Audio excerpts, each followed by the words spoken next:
सुवर्णपुर जिले में कालबैशाखीर तांडव उड़ाइला बुड़ाइला भसाइला वर्षा सह जोरसोर पवन में भांगी पड़ी अनेक बड़ बड़ गछ फल विभिन्न स्थान में रास्ता अवरोध होती केतेक स्थान में घर चाल छपर और आजबेस्ट उड़ाई नहीं घर कांथ भांगी अल्प किए बर्ती परिवार लोके कांथ पड़ी लक्षाधिक टंकार कपड़ा नष्ट होती प्रबल झड़ तोफान सहित तुहाकु तुहा वर्षा जो विद्युत सरबराह विच्छिन्न होती।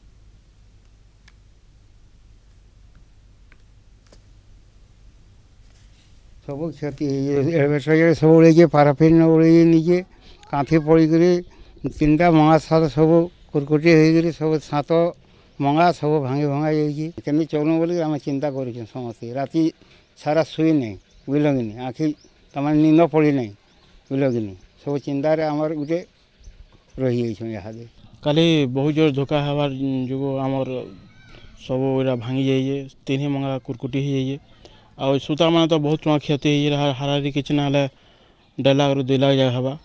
आम यहाँ मसे खंडेटा किसी कर पारन तापर घर बना ले 50 फड़े खंडे एडभास्टर आम उड़ी जाइए आउ कहारी दिए यहाँ ना पड़ी किसी बाकी सब भल अच्छु बाकी ये जिनटा पूरा बर्बाद यहाँ मसे खंडे चली ना पारन